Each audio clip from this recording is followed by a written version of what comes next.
And so I want to introduce you to our own Shannon Taylor, right here in Henrico County.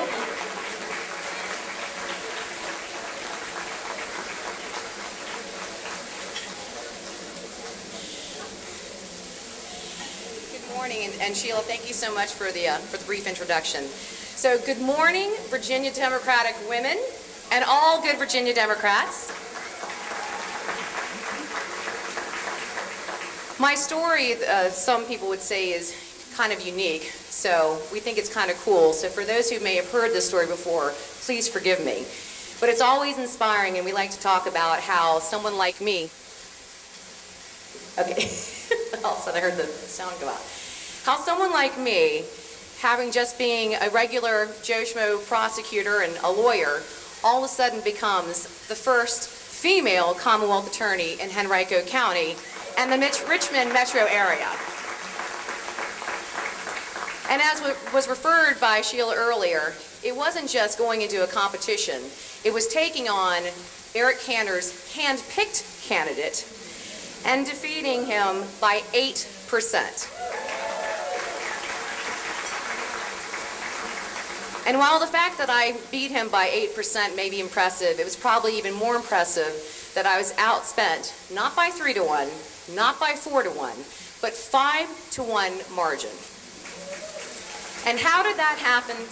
Because we, good Democrats, particularly the good Democrats in Henrico County, we stuck together. Because the Democratic Party did not give in. Our good Henrico Senator, Democrat, Mr. Donald McEachin, who's present here today.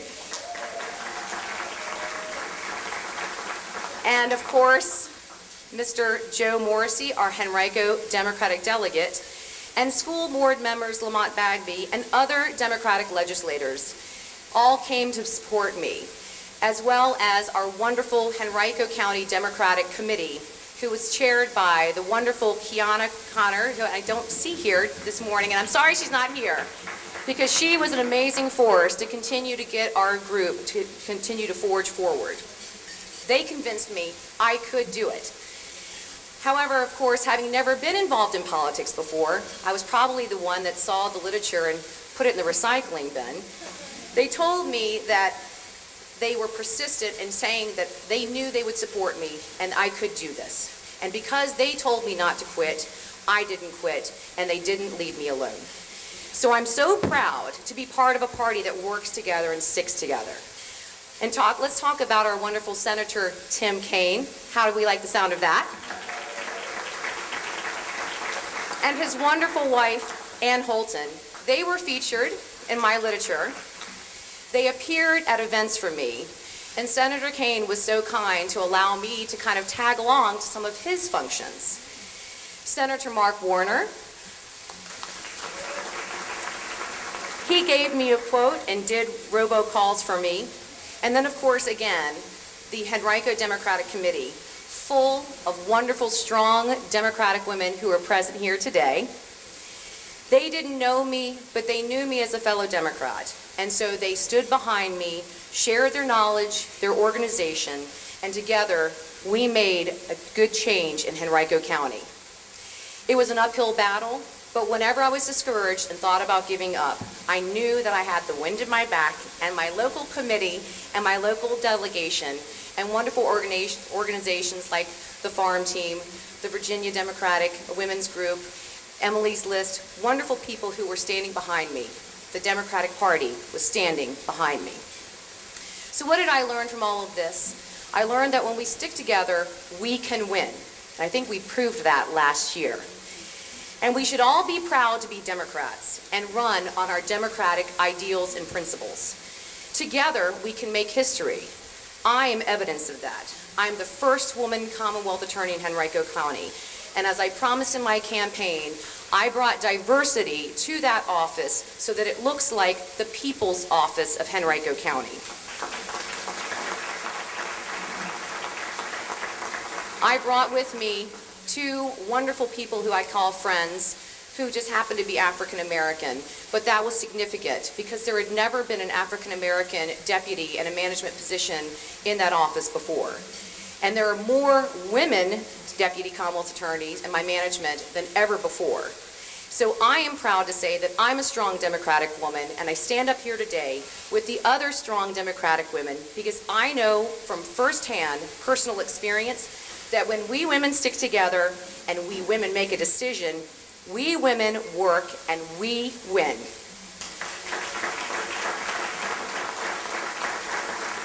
So it is my honor, and right now the honor of a lifetime, to serve the people of Henrico County. And I thank all of them, and I thank you.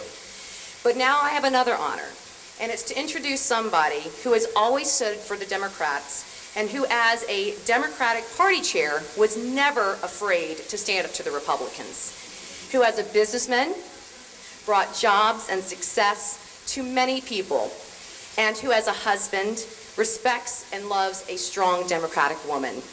As a father, is raising strong Democratic women, and who will lead Democrats this year in producing a Democratic sweep for governor, for lieutenant governor, and attorney general, and who will bring in more Democrats into the House of Delegates, and we all need them, don't we? So, without further ado, ladies and gentlemen, let me introduce to you the next governor of the Commonwealth of Virginia, Terry McAuliffe.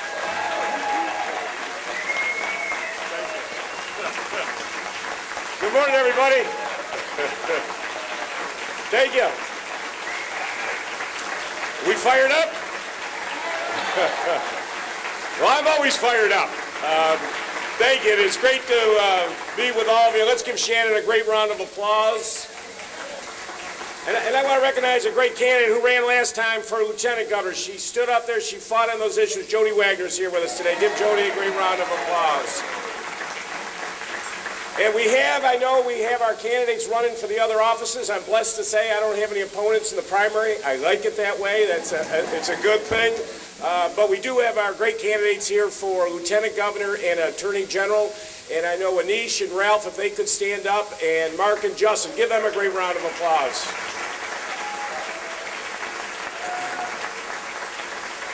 And I want to thank Sheila for her outstanding leadership. Good morning, Senator. How are you? Good morning, Senator. Great to see you. Folks, we are about 8.5 months away from Election Day. This is going to come very, very fast for all of us. Not fast enough, as Senator McEachin says. But we've been working hard. We have our organizations out there, as you know. As most of you probably know, I actually did run for governor in 2009. I ran on a sort of a new platform for Virginia, what we needed to do, entrepreneurship, wind turbines, big ideas, and so forth. And I said, if you don't like my big ideas, don't vote for me. And you didn't. But I had a great time running.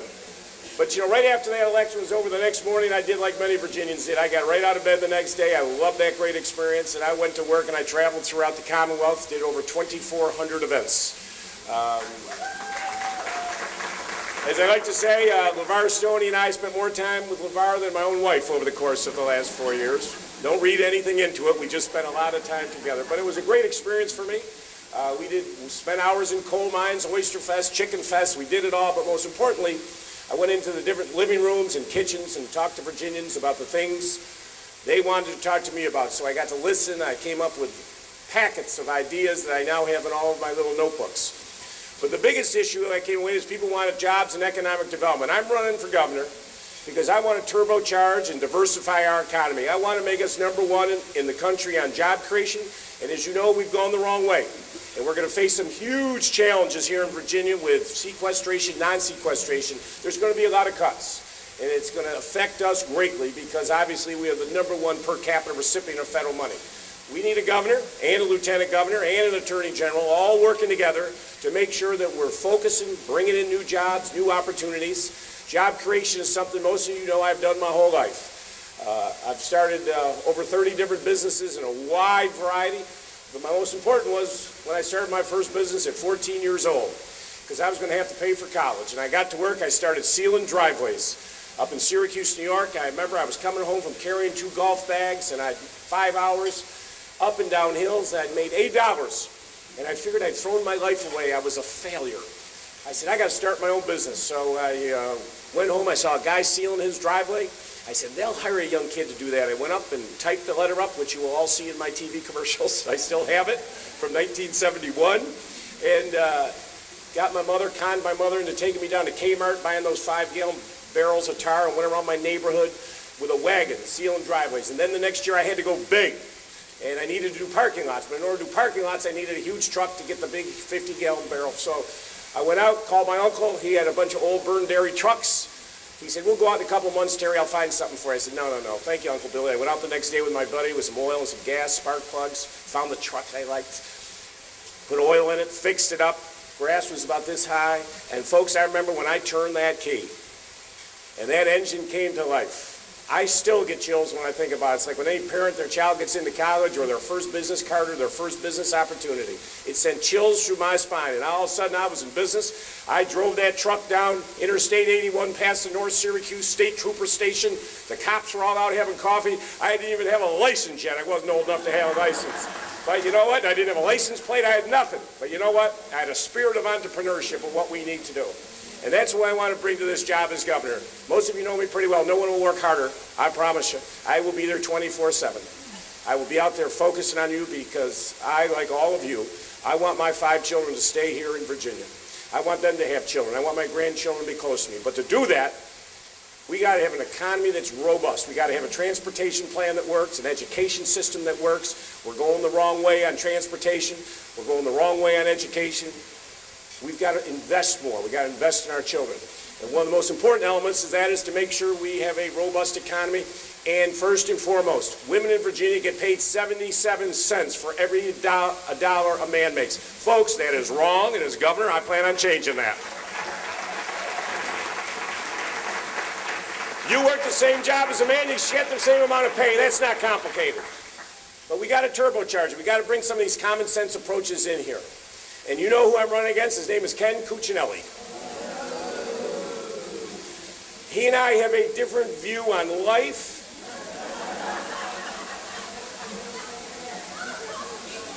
Yeah, you got it. Yeah, well, I'm just letting it sit in. And a different view, clearly, as it relates to women. And all of our speakers are going to spend a lot of time on it. But there's so much stuff, we could be here all day. But we all know it. As Cecile knows, and it's great. Let's give her a great round of applause. Thanks, Cecile Richards, for coming down here with us today. But of course, as you know, he wants to defund Planned Parenthood. He wants to take away women's constitutional rights. He wants to take them away. I could be up here all day, and you're going to hear a lot about it. Now, I bring that back to an economic argument. As your governor, if you want me to try and go out and bring new jobs in, to travel around the world, are they going to come to the only state in America that has this very divisive attack on women, on gays, on his... Of course not.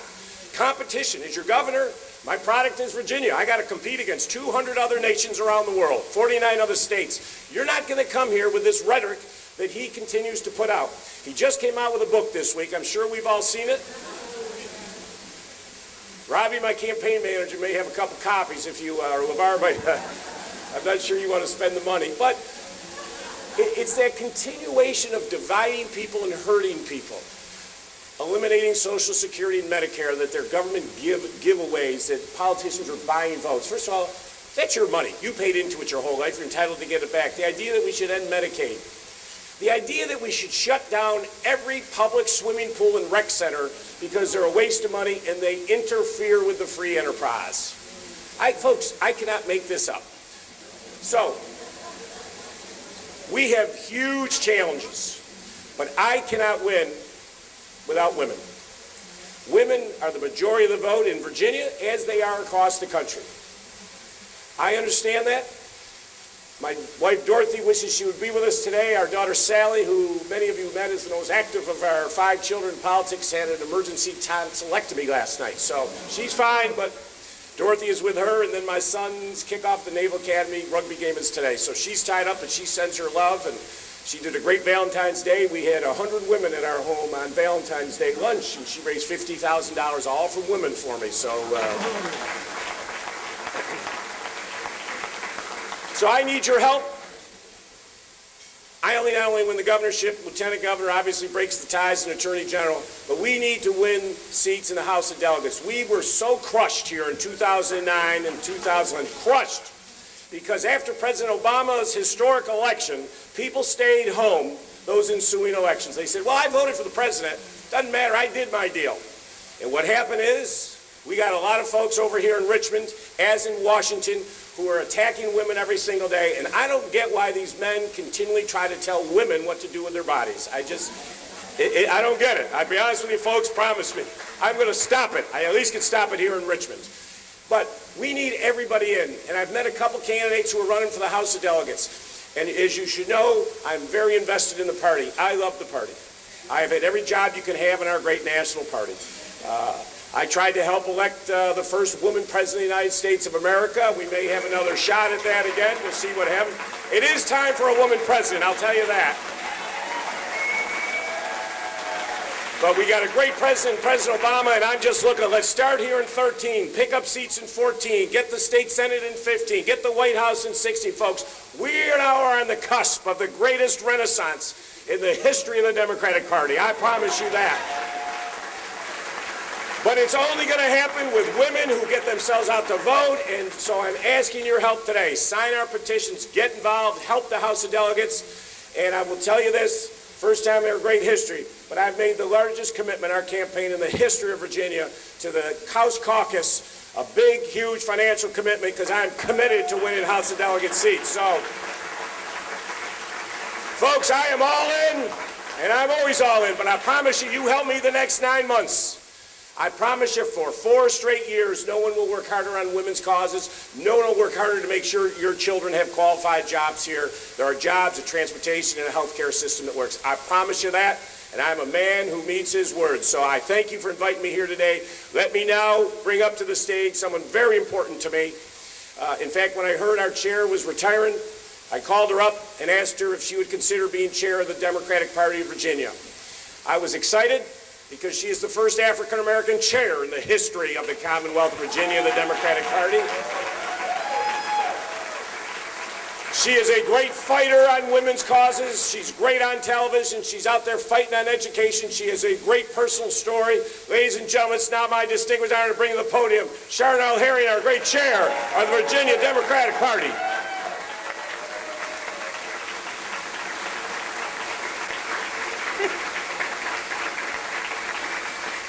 Thank you all so much, and it's so wonderful to see so many beautiful Democrats this morning. You all are an inspiration, and Terry, we're going to bring it home for you.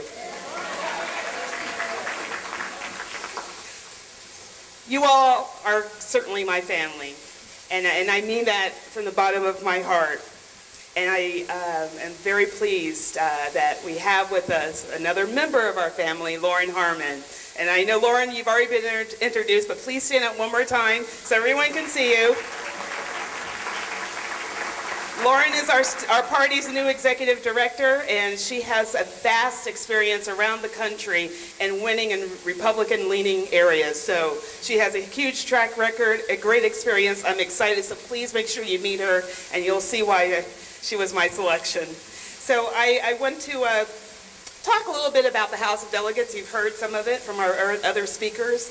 And let me tell you, I've been there for 4 years, and I never thought I would like to see a Republican agenda of that of Ronald Reagan. And I mean that sincerely. Let me tell you why. Reagan would be considered a progressive today. He would be considered a progressive because what we're facing is an extremism, and it's a Tea Party brand of extremism, and their poster boy is Ken Cuccinelli. We have seen attacks on voting rights, and each year we push back. We have seen attacks on our gay brothers and sisters. We have seen attacks on our public schools, and we have seen attacks on women's reproductive health care. Never in my life did I ever think that I would have to fight the same battles that my grandmother and my mother had to fight. Never in my life. It makes me sick, and it makes me tired. But Fannie Lou Hamer said, I'm sick and tired of being sick and tired. Now is our time. It is our time to step up. It is our time to change the dynamics of this state. This is our year. This is our year to elect a governor who cares about job creation, the economy, our public schools, not someone who'd rather write a book about attacks on Medicare and those who need public services, those who choose to take their children to public swimming pools so they can learn how to swim. It is our time to have a lieutenant governor who is a Democrat, who will change the dynamics in that chamber, who will be that 21st vote, so that Senator Lucas can get her agenda through, so Senator Lucas can fight back. It is our time to have a Democratic Attorney General who is focused on protecting our rights, our freedoms, and our liberties, instead of an Attorney General who decides that it's their time to take it back. I am sick and tired of fighting for our fundamental freedoms. I shouldn't be on national TV talking about birth control and abortion. I need to be on national TV talking about our schools, talking about the great job that Terry McAuliffe is doing as governor.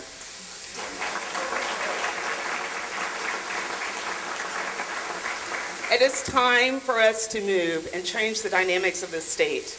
We will no longer be the butt of late-night jokes. That's got to end. We are going to be a place that starts off and be a leader in the world economy. And there's no better person to do it than Terry McAuliffe. And we have great candidates running for the AG and LG, and I have no doubt that we're going to take back those executive offices. And for my home in the General Assembly in the House of Delegates, we're going to swipe off those seats that the GOP is sitting in. We're going to dust them off and have some more Democrats. And we have one candidate right here, Kathleen Murphy. And if there are any other House candidates, can you please rise? Jennifer Boysko. You all are important. You've stepped up. Thank you so much. You're stepping up. Rita. Thank you. You all have stepped up, and it means so much because you're going to change the dynamics and you're going to bring strength and power, and Virginians need you desperately. So it is my honor to get off my soapbox. I know I need to get off, and to introduce an amazing woman, Cecile Richards. Now, I know that you all know that Cecile's mother was Ann Richards, and she was one of the first women I remember as a little girl watching TV. And maybe I wasn't so little, but I remember her at her DNC convention speech, and I said, wow, that's what it's about, a woman leading the charge and leading the way. And Cecile, the first time I met Cecile was at a bus tour in Arlington, and when she lent her resources at Planned Parenthood to help us with the races that we have for Tim Kaine. And it was amazing to see the strength and the power of those who attended, both men and women, on that peak bus tour, and they went out and they worked. They were not there just to see Cecile and see me and Tim, but to be energized and go out in the field and work. So Cecile, I thank you so much, and I understand that we have a video presentation.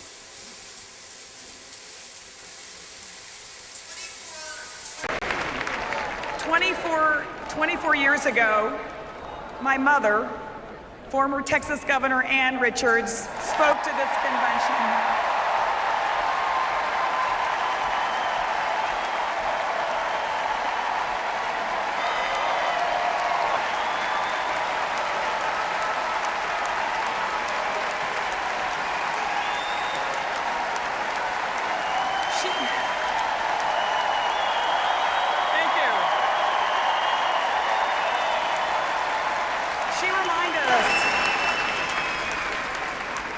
She reminded us how far we've come, and that there was a time when folks had to drink from separate water fountains, when kids were punished for speaking Spanish in the school, when her grandmother couldn't even vote.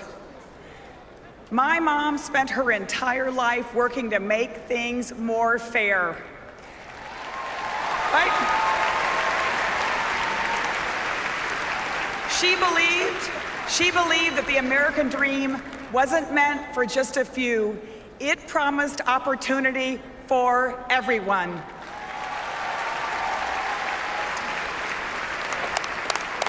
Well, just a couple of years before she passed, Mom had the chance to become friends with a young senator named Barack Obama.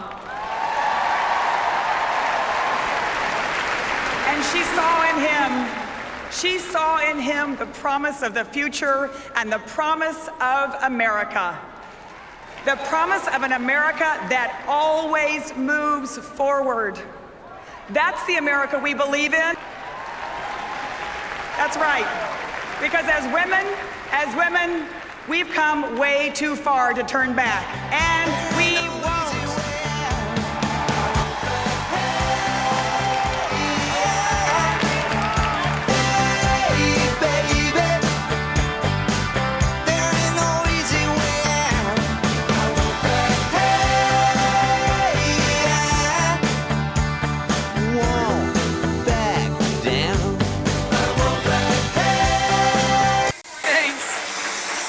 Thank you. Thanks a lot. It's great to be here this morning in Richmond and with the Virginia Democratic Women's Caucus. And what outstanding leaders. Man, Charnel Herring is fabulous. What a fabulous spokesperson for this incredible state. I just want to, before we get going, some folks got up really early and cooked this breakfast and served it to us. So will you please thank all the cooks and servers that fed us this morning?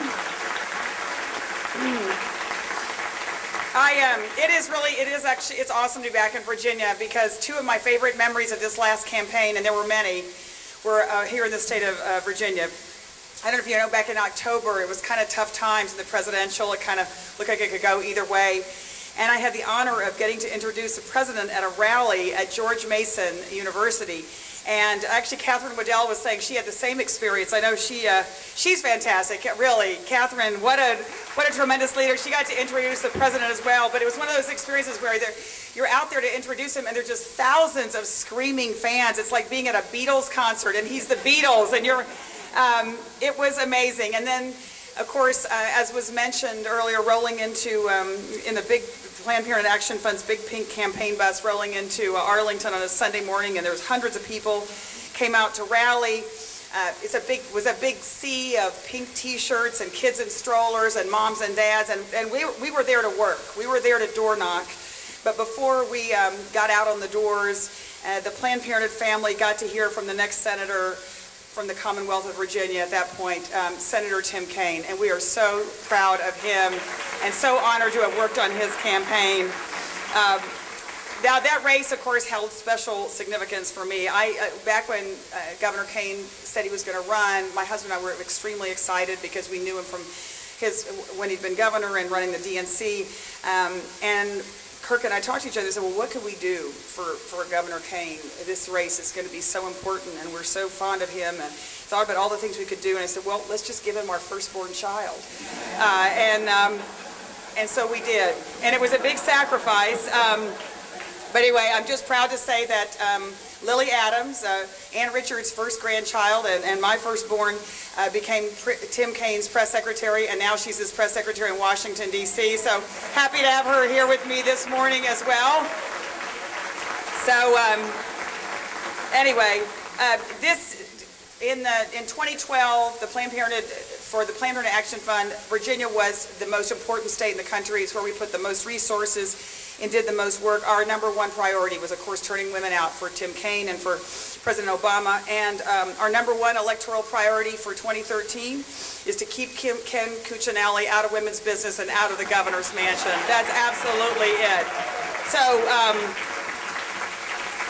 in other words, I think 2012 was really just kind of a warm-up for 2013. And the good thing is, we know who to turn out to vote. During the last campaign, I was here so much, I kind of felt like I was practically a Virginia resident. But the truth is, I was born in Waco, Texas. Obviously, now you've kind of heard the tail end of the story. My folks were from Waco. They were high school sweethearts, and they both went to Baylor University, which, of course, is a Baptist school there in Waco, where Mom said absolutely everything they did was that much more fun because it was either against the rules or it was a sin. I mean, there wasn't a lot of fun to be had at Baylor. In fact, apparently you couldn't even have sex standing up for fear people might think you were trying to dance there on campus. So, but anyway, I don't know. I think it was probably being at Baylor that made my folks into activists, and by God, they were. I mean, it was crazy. Other families bowled, and we did politics. It's probably like the McAuliffe family, right? You the dinner table isn't where you eat, it's where you sort precinct lists. And, right? And it wasn't until we finally moved to Austin, and in those days, women did not run for office in Texas. And of course, that's part of our problem. But there was a young woman who wanted to run for the state legislature, and of course, no men would run her campaign. So she asked my mother. And Mom was like, well, I'm, raised you guys, I've got to get out of this house. And so she said we'd do that. And so it was so exciting. Mom was a campaign manager, and we got learn all those critical political skills you need later in life, like handing out bumper stickers and putting up yard signs. Anyway, it was a very tough race, big, tough Democratic primary, but the young woman won and went to the state legislature. Her name was Sarah Weddington. Of course, the attorney who at the age of 27 won the Roe versus Wade case before the Supreme Court. The youngest person ever to win a Supreme Court case. And of course, Sarah's still out there fighting the good fight, but it was one of those experiences. Obviously, my mom then got hooked and the whole thing. She thought, well, this is so much fun, I think I'll run for office. And no prouder day, of course, than when we elected the first and only pro-choice woman governor ever of the state of Texas, my mom, Ann Richards. But I like to remember it just because I just think, particularly if you look at what's happened to Texas now, it gives me hope every day that if we can elect Ann Richards governor of Texas, we can do anything in this country. And that is really what we did in November. I think, and for myself, I'm sure a lot of you as were watching this campaign unfold, I decided the most important thing I could do on behalf of the 3 million patients that come to Planned Parenthood every year was to take a leave from my job and volunteer full-time to re-elect Barack Obama, and that's what I did. Got my, listen, it was an honor, got my Barack Obama tote bag and filled it up with a bunch of granola bars and an iPhone charger and hit the road and went everywhere from Flint, Michigan to Cedar Rapids and everywhere in between, and of course crisscrossed the state of Virginia because we knew that what happened in Virginia was going to determine the future of the country. And it did, and you all get credit for that. The thing though I want to tell you is I think the most inspiring thing about all these campaign stops I did and phone banks and headquarters openings is that every single state I went to, women came up to me and they'd pull me aside to tell me their story. And more often than not, their eyes would kind of well up with a memory maybe from decades ago, or they told me a more recent story, maybe about their daughter or their granddaughter. But they came because they wanted to just thank me because Planned Parenthood had been there for them and they'd never forget it. And I'm here to tell you they are everywhere. And not only in Iowa and Ohio, but they're in suburban Loudoun County and they're in the commissary in Norfolk. And they are Republicans and they are independents and they are Democrats because women's need for health care, by God, does not come with a party label in this country. And so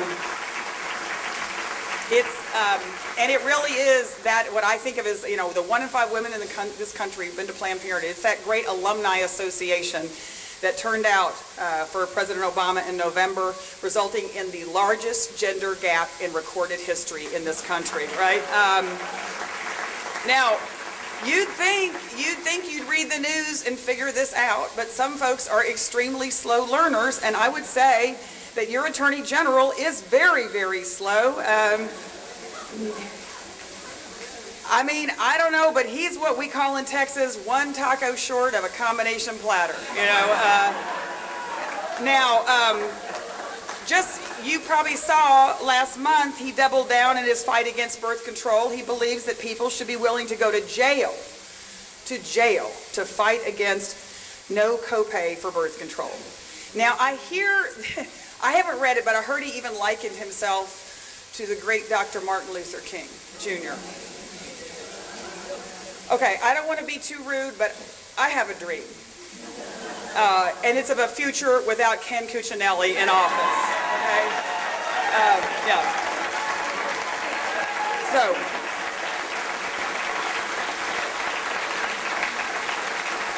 let's make it happen. Look, these last couple of years have been unrelenting in the assault on women, and unfortunately, who would have imagined that the state of Virginia, this fabulous state, Terry, that would be known now as the home of George Washington, Thomas Jefferson, James Madison, and the transvaginal ultrasound, right? That's outrageous. Now, when this bill was introduced, folks took to Facebook. As you know, it was like wildfire. Thousands of people, including, I'm sure some of you here today, linked arms and literally made a ring around the Capitol in peaceful protest of this outrageous bill. And what were they met with? Courtesy of Governor Bob McDonnell, state police in riot gear, right? That's outrageous. That's outrageous. Now, of course, in the course of all this, they watered down the bill and passed it. It has absolutely no place being on the books in Virginia. And I want to especially shout out State Senator Ralph Northam, who has led the charge to repeal that bill, ultrasound bill, and I'm so grateful. And we didn't get there, but we're going to get it done. But what it means is we need more folks that are champions of women, like Dr. Karen Remley, I just want to say, who has spent her life in public health. And when this administration tried to put politics ahead of women, she said enough is enough. And I really want to thank you for that.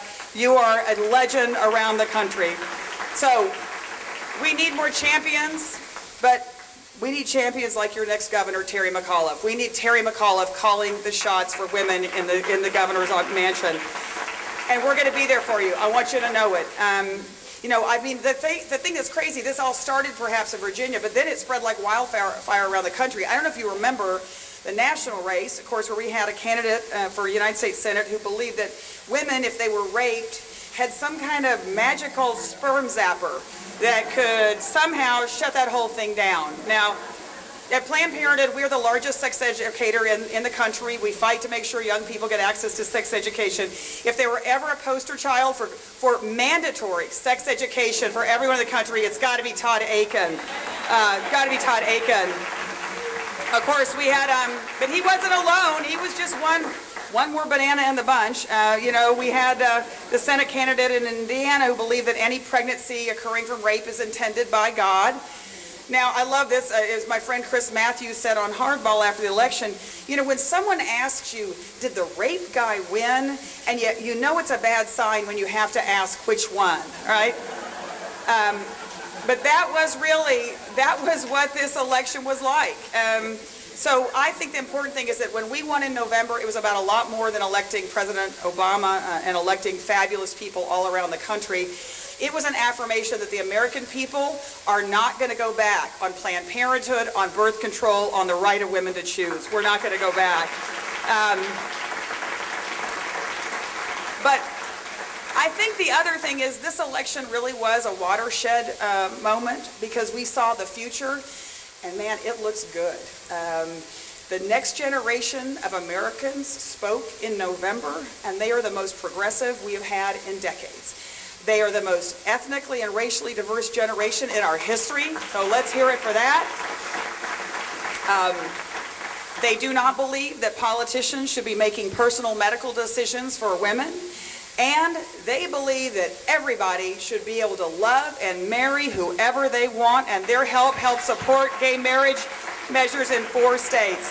That's the good news. And I think the thing that's really great, and actually there's a fabulous article in the Sunday New York Times you got to read by my friend Robert Draper. Young people voted overwhelmingly for the president by a 23-point margin.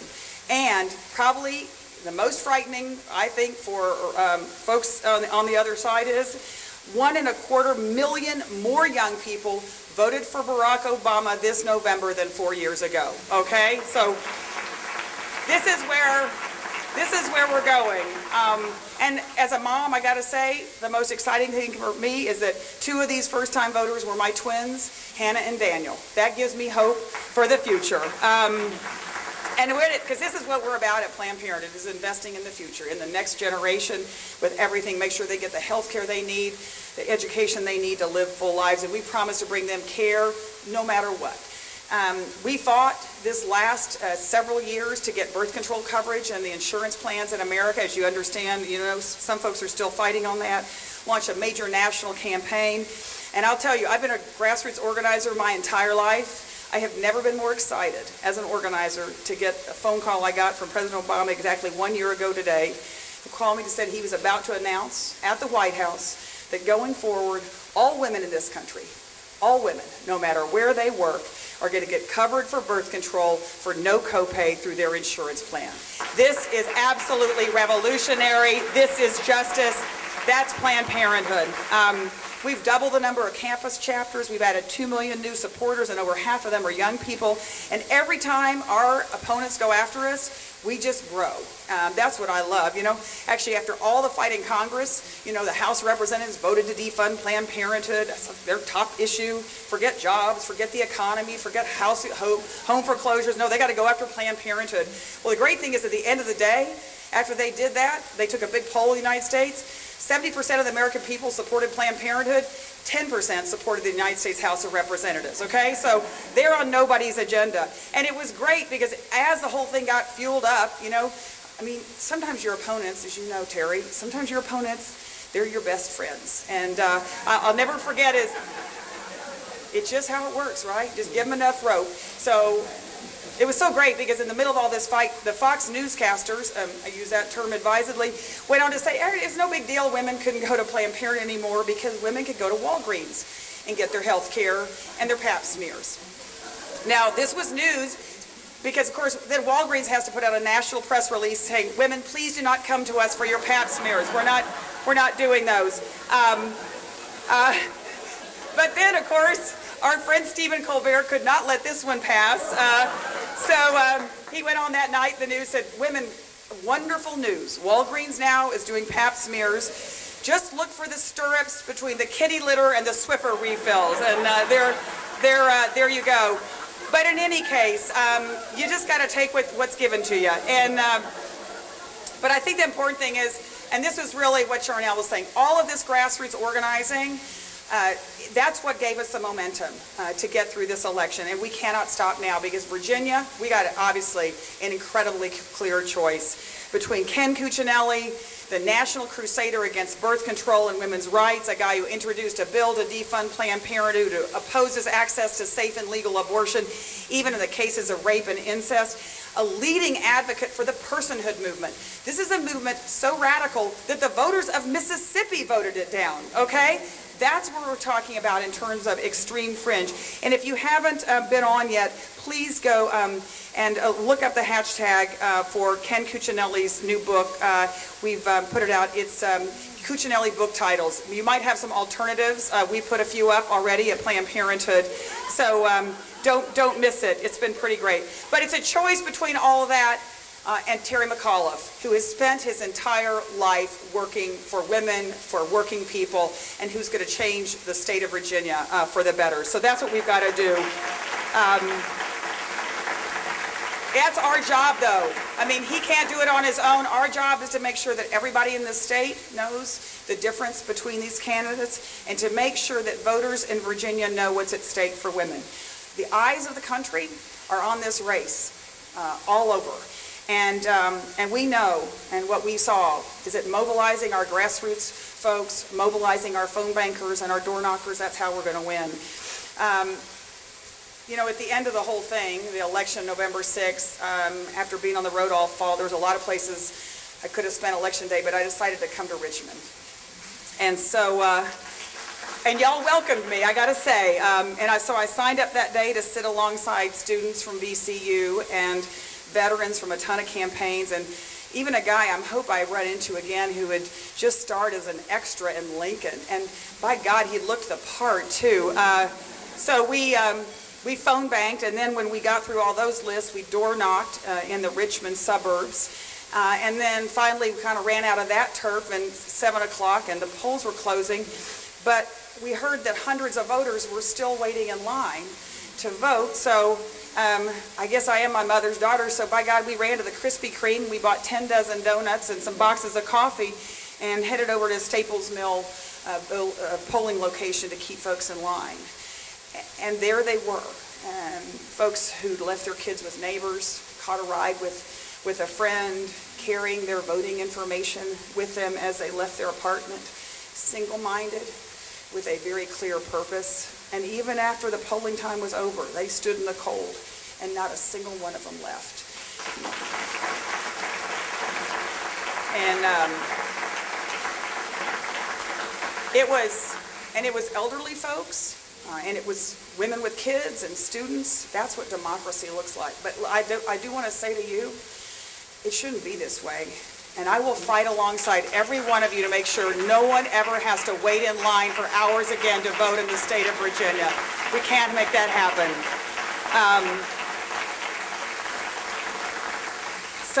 I'll just close with this.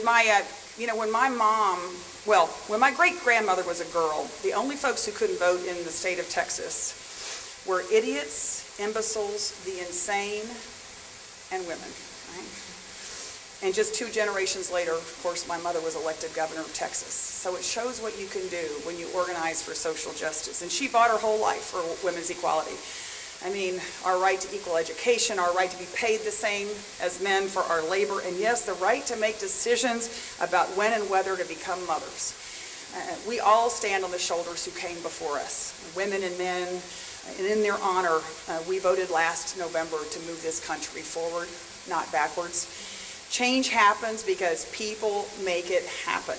That's what you do. And so who imagined that in our lifetime, we could listen to a presidential inaugural address that would pay homage to folks who risked their lives fighting for these very freedoms.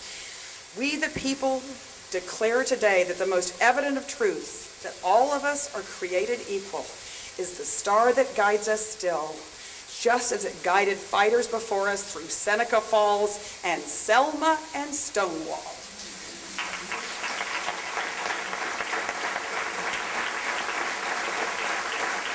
That's something. And so President Obama recognized the courageous fighters of these movements, and today I want to add all of you to that list. Each era demands organizers and troublemakers and folks who demand that things have got to get better for the next generation, because progress isn't inevitable, it's earned, and it's what we do. And it's an honor to do this work with you. God bless you. Thanks so much.